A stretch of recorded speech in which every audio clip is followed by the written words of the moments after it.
नमस्कार दोस्तों, GS recipe के यूट्यूब चैनल पर आपका स्वागत है।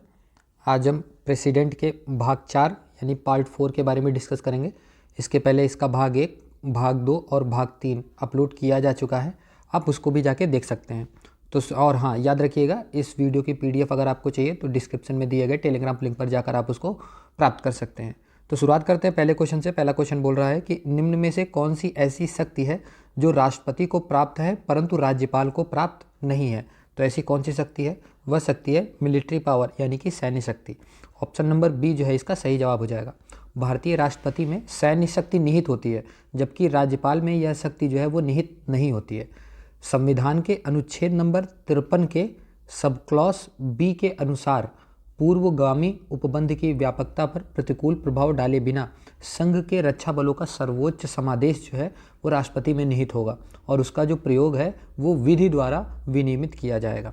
तो इस क्वेश्चन का सही जवाब क्या हो जाएगा? वह हो जाएगा option number B is the right answer. अगले क्वेश्चन की ओर बढ़ते हैं। क्वेश्चन क्या बोल रहा है? क्वेश्चन बोल रहा है नीचे दिए गए कथनों पर विचार कीजिए। पहला कथन बोल रहा है कि कथन नहीं है, देखते हैं क्या है। राज्य के गवर्नर द्वारा एक विधेयक राष्ट्रपति के विचारार्थ आरक्षित किया जाता है और राष्ट्रपति आगे स्टेटमेंट दे रखा है। राष्ट्रपति जो है विधेयक पर अपनी अनुमति दे सकता है। क्या ये बात सही है? हाँ, ये बात बिल्कुल सही है। दूसरा, विधेयक पर अपनी अनुमति रोक भी सकता है। ये भी बात बिल्कुल सही है। तीसरा, विधेयक पर वीटो कर सकता है। ये भी बात बिल्कुल सही है। और चौथा, राष्ट्रपति राज्य के गवर्नर को इसे सदन को पुनर्विचार के लिए लौटा देने का निर्देश भी दे सकता है। तो ये भी बात बिल्कुल सही है। तो इस क्वेश्चन का सही जवाब क्या हो जाएगा? इस क्वेश्चन का सही जवाब हो जाएगा option number D is the right answer. Option number D is the right answer. अब इसके बारे में कुछ महत्वपूर्ण तथ्य जान लीजिए। महत्वपूर्ण तथ्य यह है कि संविधान का जो अनुच्छेद 201 है, अनुच्छेद 201 के अनुसार जब कोई विधेयक राज्यपाल द्वारा राष्ट्रपति के विचार के लिए आरक्षित रखा जाता है ना, तब राष्ट्रपति घोषित करेगा कि वह विधेयक पर अनुमति देता है या अनुमति रोक लेता है। परंतु जहां विधेयक धन विधेयक यानी कि मनी बिल नहीं है, वहां राष्ट्रपति राज्यपाल को यह निर्देश दे सकता है कि वह विधेयक को यथास्थिति राज्य के विधानमंडल के सदन या सदनों को ऐसे संदेश के साथ जो अनुच्छेद नंबर 200 के पहले परंतुक में वर्णित है लौटा दे। और जब कोई विधेयक इस प्रकार लौटा दिया जाता है तब ऐसा संदेश मिलने की तारीख से 6 माह की अवधि के भीतर सदन या सदनों द्वारा उस पर तदनुसार पुनर्विचार किया जाएगा। और यदि वह सदन या सदनों द्वारा संशोधन सहित या उसके बिना फिर से पारित कर दिया जाता है तो उसे राष्ट्रपति के समक्ष उसके विचारों के लिए फिर से प्रस्तुत किया जाएगा।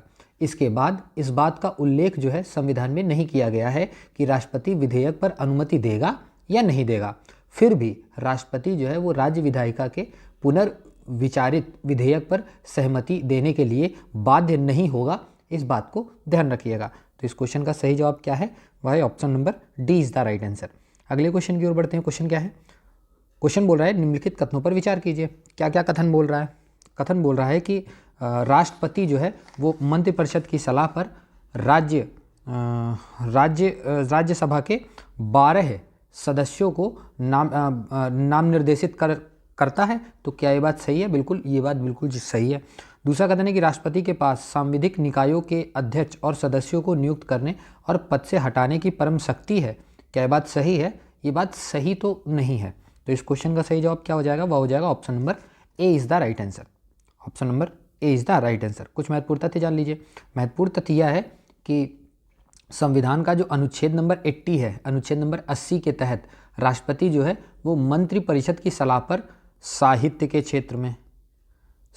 क्षेत्र में, विज्ञान के क्षेत्र से रिलेटेड, कला के क्षेत्र से रिलेटेड, समाज के क्षेत्र में ख्याति प्राप्त 12 सदस्यों को राज्यसभा में मनोनीत कर सकता है। राष्ट्रपति के पास सांविधिक निकायों के अध्यक्ष एवं सदस्यों को नियुक्त करने और पद से हटाने की परम शक्ति नहीं है, क्योंकि भारत में संसदीय शासन व्यवस्था को अपनाया गया है जिसमें राष्ट्रपति नाम मात्र का ही प्रधान होता है। कैसा? नाम मात्र का ही प्रधान केवल होता है तथा वास्तविक शक्ति जो है वो मंत्रिपरिषद में विद्यमान रहती है और मंत्रिपरिषद के परामर्श से ही राष्ट्रपति अपने कार्यों का जो है वो निर्वहन करता है। तो इस क्वेश्चन का सही जवाब क्या था? इस क्वेश्चन का सही जवाब था option number A is the right answer. अगले क्वेश्चन की ओर बढ़ते हैं। क्वेश्चन क्या है? क्वेश्चन बोल रहा है कि भारत में राज्यसभा के लिए 12 सदस्यों का मनोनयन कौन करता है? तो 12 सदस्यों का जो मनोनयन है वो राष्ट्रपति करता है। किसके सलाह पर? मंत्रिपरिषद की सलाह पर। ऑप्शन नंबर सी जो है इसका सही जवाब हो जाएगा।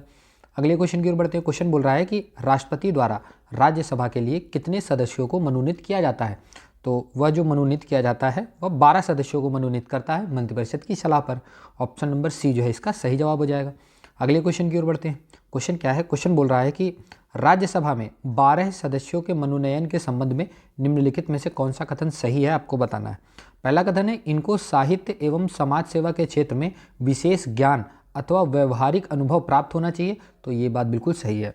दूसरा कथन है इनको विज्ञान एवं कला के क्षेत्र में विशेष ज्ञान अथवा व्यवहारिक अनुभव प्राप्त होना चाहिए, तो ये भी बात बिल्कुल सही है। तो इस क्वेश्चन का सही जवाब क्या हो जाएगा? वह हो जाएगा both 1 and 2 are correct. Option number C जो है इसका सही जवाब हो जाएगा। अगले क्वेश्चन की ओर बढ़ते हैं। क्वेश्चन क्या बोल रहा है? क्वेश्चन बोल रहा है कि धन बिल यानी कि मनी बिल के लिए किसकी पूर्व स्वीकृति जो है वो आवश्यक है। किसकी स्वीकृति आवश्यक है? भारत के राष्ट्रपति यानी कि प्रेसिडेंट ऑफ इंडिया की जो स्वीकृति है वो अनिवार्य है। ऑप्शन नंबर सी जो है इसका सही जवाब हो जाएगा। धन विधेयक जो है वो राज्यों की सीमाओं, क्षेत्रों तथा नामों को परिवर्तित करने वाले विधेयक तथा व्यापार और वाणिज्य पर प्रतिबंध लगाने वाले विधेयक राष्ट्रपति की पूर्व अनुमति के बिना संसद या राज्य विधानमंडल में पेश नहीं किए जा सकते, इसका ध्यान रखिएगा। तो इस क्वेश्चन का सही जवाब क्या है? वह है option number C is the right answer. अगले क्वेश्चन की ओर बढ़ते हैं।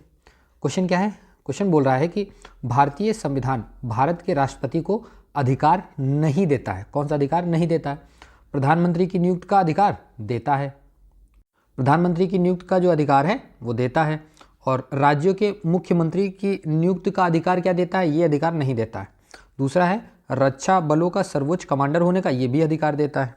और देश के किसी भाग में आपातकालीन स्थिति लागू करने का ये भी अधिकार देता है। तो इस क्वेश्चन का सही जवाब क्या हो जाएगा? वह हो जाएगा option number B is the right answer.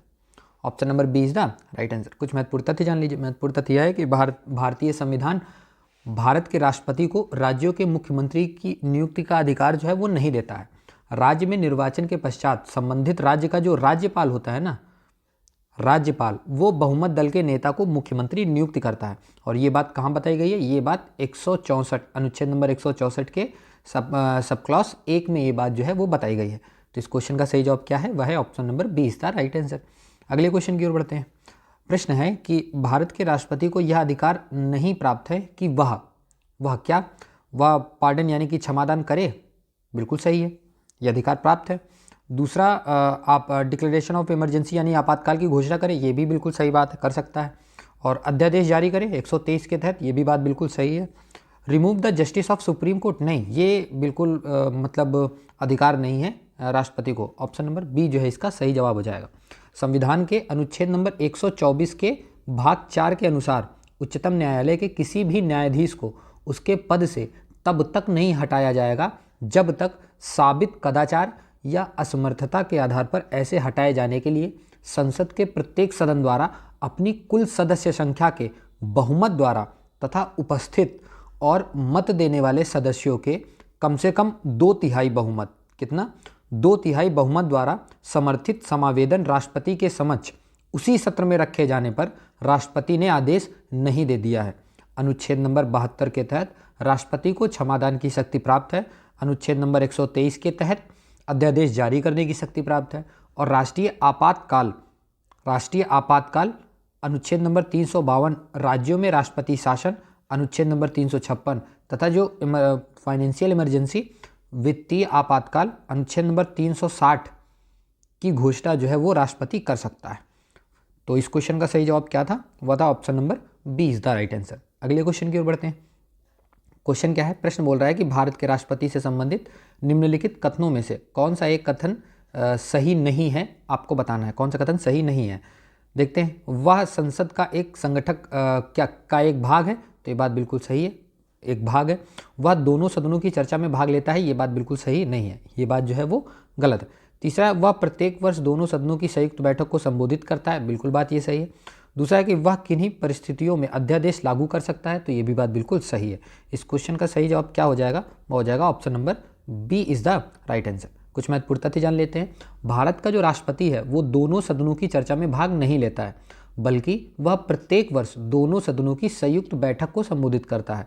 और संविधान के अनुच्छेद नंबर 79 के अंतर्गत राष्ट्रपति जो है वो संसद का एक संगठन यानी कि एक भाग जो है वो होता है। तो इस क्वेश्चन का सही जवाब क्या है, वह option number B is the right answer.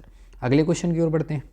Question क्या है, क्वेश्चन बोला निम्नलिखित कथनों पर विचार कीजिए। कथन क्या है, पहला कथन बोल रहा है कि राष्ट्रपति भारत सरकार का कार्य अधिक सुविधापूर्वक किए जाने के लिए मंत्रियों में उक्त कार्य के आवंटन के लिए नियम बनाएगा। ये बात बिल्कुल सही है।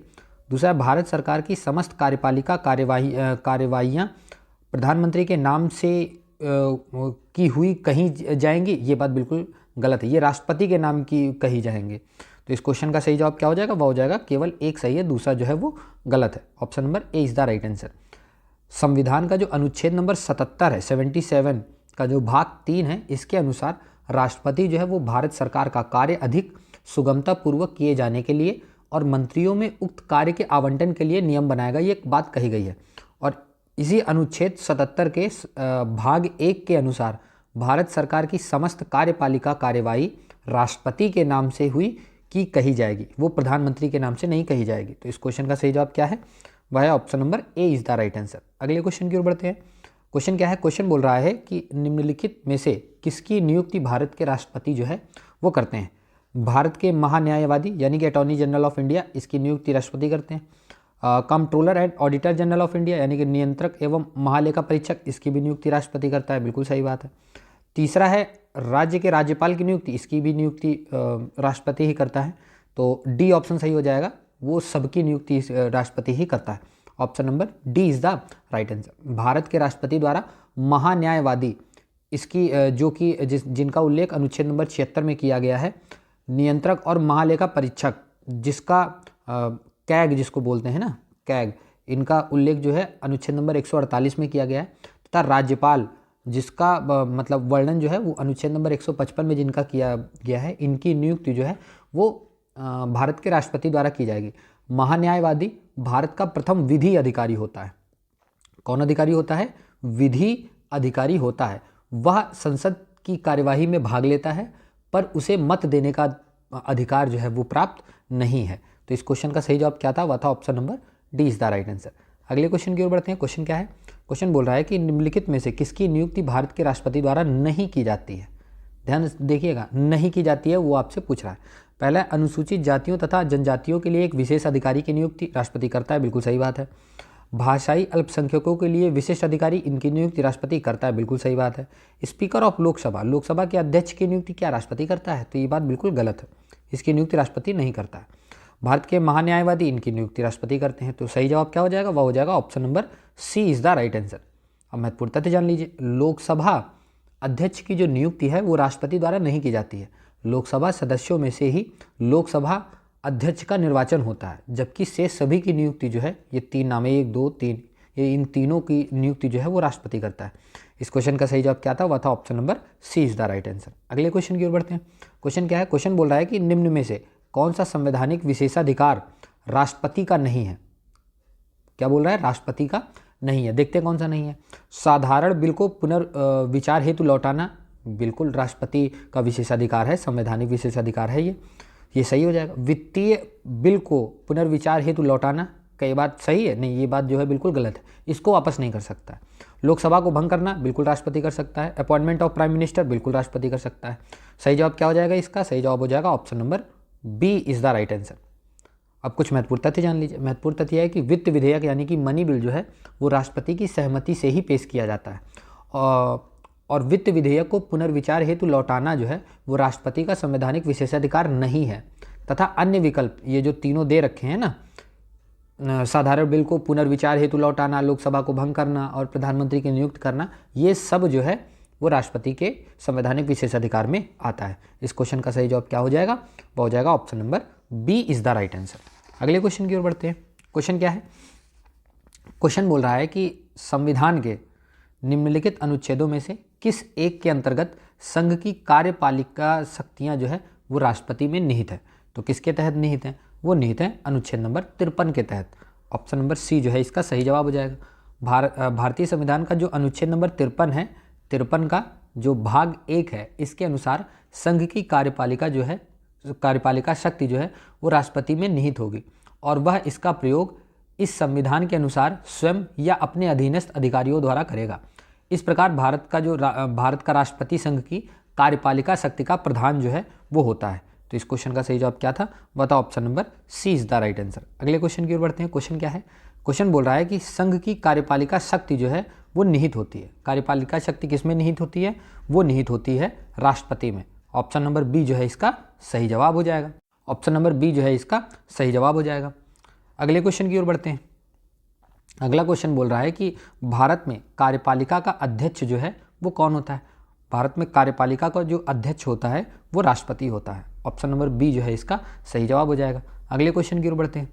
निम्नांकित में से कौन भारतीय गणतंत्र का प्रमुख होता है। तो भारतीय गणतंत्र का प्रमुख कौन होता है, वो भारत के राष्ट्रपति होते हैं। ऑप्शन नंबर ए जो है इसका सही जवाब हो जाएगा। अगले क्वेश्चन की ओर बढ़ते हैं। क्वेश्चन बोल रहा है कि लोकसभा भंग हो तो आकस्मिक निधि से धनराशि निकाली जाएगी। किसके ऑर्डर से निकाली जा सकती है, वो भारत के राष्ट्रपति के आदेश द्वारा निकाली जा सकती है। ऑप्शन नंबर बी जो है इसका सही जवाब हो जाएगा। लोकसभा भंग हो तो आकस्मिक निधि से धनराशि राष्ट्रपति के आदेश द्वारा निकाली जाएगी। और अनुच्छेद नंबर 267 के भाग 1 के अंतर्गत संसद निधि द्वारा अग्रदाय के स्वरूप की आकस्मिकता निधि की स्थापना कर सकेगी, जो भारत की आकस्मिकता निधि के नाम से ज्ञात होगी, जिसमें ऐसी विधि द्वारा अवधारित राशियां समय समय पर जमा की जाएंगी और अन्वेक्षित व्यय का अनुच्छेद 115 या अनुच्छेद 116 के अधीन संसद द्वारा विधि द्वारा प्राधिकृत किया जाना लंबित रहने तक ऐसी निधि में से ऐसे व्यय की पूर्ति के लिए अग्रिम धन देने के लिए राष्ट्रपति को समर्थ बनाने के लिए उक्त निधि जो है वो राष्ट्रपति के व्ययनाधीन रखी जाएगी। तो याद रखिएगा कि अगर लोकसभा भंग है तो जो कॉन्टीजेंसी फंड से जो पैसे निकाले जाएंगे अगर, तो वो किसके आदेश से निकाले जाएंगे, वो राष्ट्रपति के आदेश द्वारा ही निकाले जाएंगे, बाकी किसी के द्वारा नहीं निकाले जाएंगे। तो इस क्वेश्चन का सही जवाब क्या है, वह option number B is the right answer. अगले क्वेश्चन की ओर बढ़ते हैं। क्वेश्चन क्या है, क्वेश्चन बोल रहा है कि आकस्मिकता यानी कि कॉन्टीजेंसी फंड आकस्मिकता निधि को राष्ट्रपति व्यय कर सकता है। किस सिचुएशन में व्यय कर सकता है, संसदीय स्वीकृति से पूर्व तक वो व्यय कर सकता है। ऑप्शन नंबर सी जो है इसका सही जवाब हो जाएगा। अगले क्वेश्चन की ओर बढ़ते हैं। क्वेश्चन क्या है, क्वेश्चन बोल रहा है कि भारतीय संविधान के किस अनुच्छेद के अंतर्गत राष्ट्रपति को अधिकार है कि वह किसी बिल पर अपनी अनुमति जो है वो रोक ले।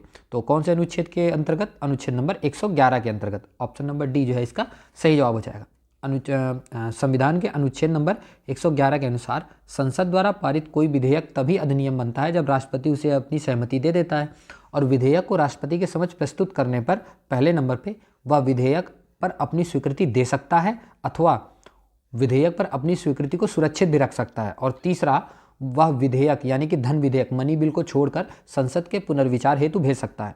हालांकि यदि संसद इस विधेयक को पुनः बिना किसी संशोधन के अथवा संशोधन करके राष्ट्रपति के सामने प्रस्तुत करे तो राष्ट्रपति को अपनी सहमति देनी ही होगी।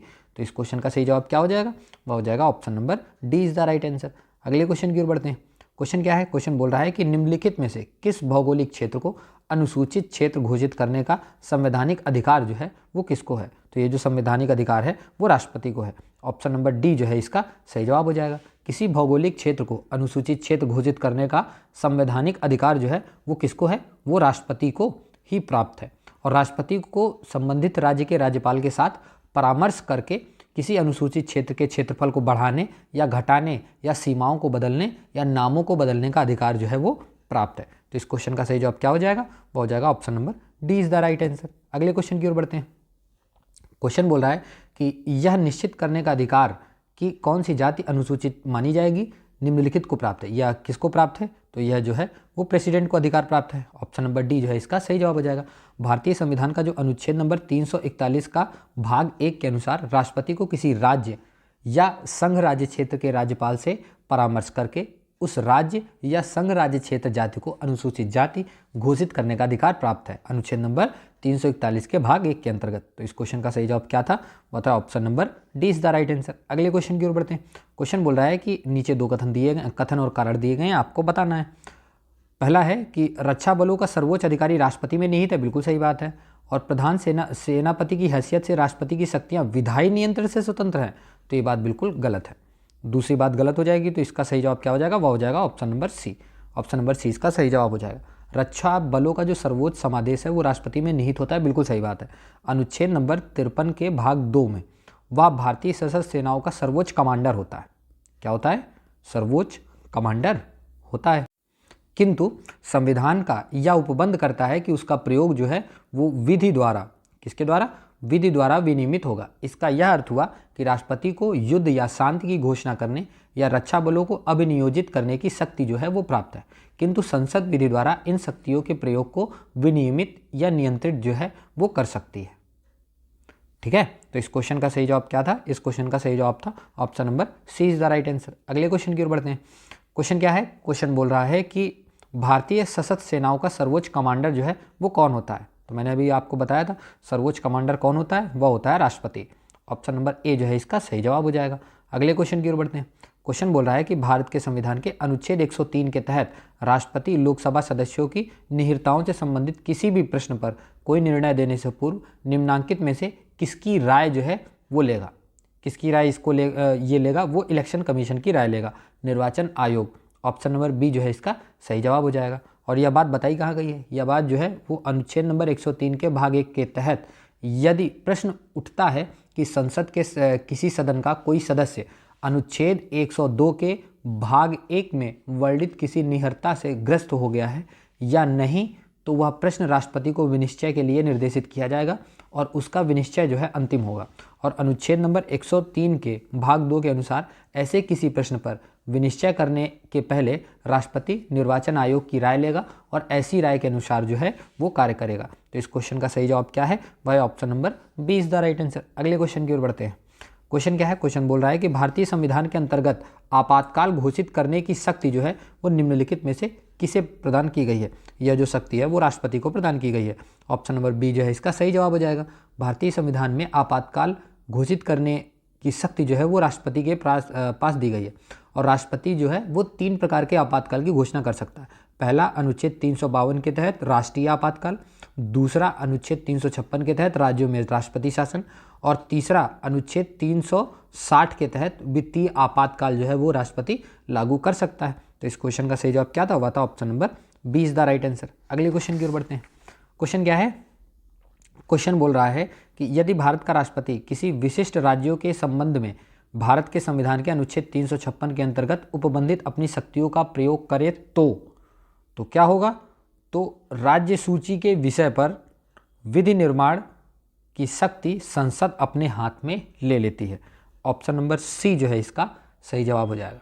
यदि भारत का राष्ट्रपति आश्वासित है कि राज्य सरकार संविधान के उपबंधों के अनुरूप नहीं चल रही है, तो राष्ट्रपति राज्यपाल के लिखित रिपोर्ट के आधार पर अनुच्छेद नंबर 356 के अंतर्गत राष्ट्रपति शासन, कौन सा? राष्ट्रपति शासन जो है वो लगा सकता है। और राष्ट्रपति शासन लागू होने पर संबंधित राज्य की राज्य सूची के विषय पर विधि निर्माण यानी कि लॉ मेकिंग की शक्ति जो है वो संसद के पास आ जाती है। किसके पास आ जाती है?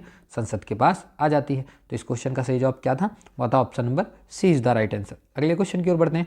क्वेश्चन क्या है? क्वेश्चन बोल रहा है कि भारतीय राजनीति के संदर्भ में निम्नलिखित में से कौन सा कथन सही है? आपको बताना है। पहला कथन है योजना आयोग की जवाबदेही संसद के प्रति है, बिल्कुल गलत बात है। दूसरा है राष्ट्रपति दोनों सदनों के सत्राधीन न होने पर ही अध्यादेश जारी कर सकते हैं, बिल्कुल सही बात है। और उच्चतम न्यायालय के न्यायाधीश के रूप में राष्ट्रपति की न्यूनतम आयु 40 वर्ष है, नहीं, बिल्कुल बात गलत है।